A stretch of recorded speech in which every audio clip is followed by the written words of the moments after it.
तर दिल्लीमध्ये सोमवारी कॉकरोच जनता पार्टी आणि देशभरातून आलेल्या तरुणांनी आंदोलन केलं। आंदोलकांवर लाठीमार झाला।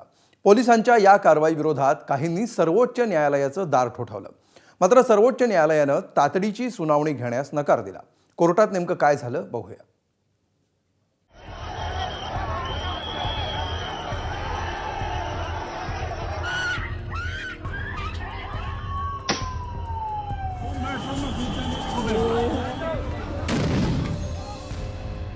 राजधानीनं पाहिलं, देशाचा कारभार जिथून चालतो त्या ऐतिहासिक वास्तूंनी पाहिलं, रस्त्यांनी पाहिलं, रस्त्यावरच्या झाडांनी पाहिलं, सगळ्यांनी पाहिलं। कॉकरोच जनता पार्टीच्या आंदोलनावरती झालेला लाठीचार्ज सर्वांनी पाहिला।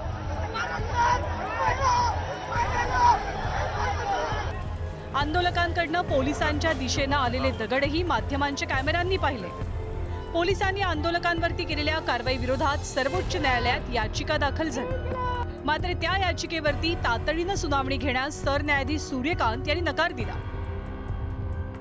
आमचा वेळ वाया घालवू नका, तुमचाही वेळ वाया घालवू नका, ही प्रतिक्रिया सरन्यायाधीशांनी तातडीनं सुनावणीस नकार देताना दिली। नीटची परीक्षा आणि नॅशनल टेस्टिंग एजन्सी सारख्या महत्त्वाच्या विषयावर विद्यार्थी काही मुद्दे मांडू इच्छितात असं याचिकाकर्त्यांच्या वकिलांनी सांगितलं। तेव्हा वकिलांना थांबवत थँक्यू व्हेरी मच अशी प्रतिक्रिया सरन्यायाधीशांकडून ऐकायला मिळाली। पोलिसांनी केलेल्या क्रूर कारवाईचे व्हिडिओ उपलब्ध आहेत, याकडे याचिकाकर्त्यांच्या वकिलांनी लक्ष वेधण्याचा प्रयत्न केला।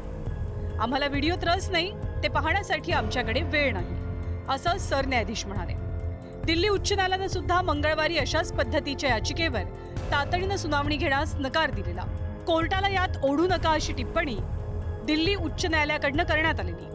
सरन्यायाधीश सूर्यकांत यांनी एका सुनावणी दरम्यान बेरोजगारांची तुलना कॉकरोच म्हणजेच झुरळांशी केली असा आरोप केला जातोय।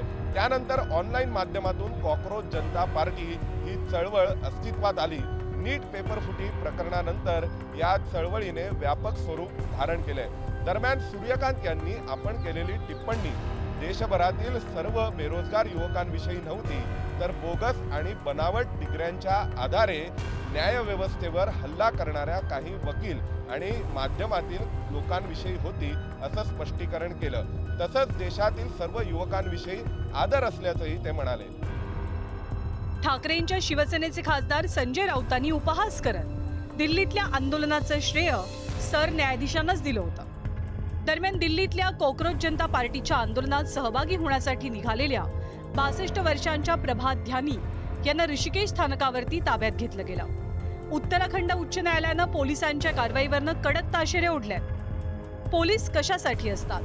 नागरिकांच्या घटनात्मक अधिकारांचं संरक्षण करण्यासाठी की सरकारची प्रतिमा जपण्यासाठी, असा प्रश्न उपस्थित करताना उत्तराखंड उच्च न्यायालयानं पोलिसांच्या कृतीला गुंडगिरीची उपमा दिली आहे।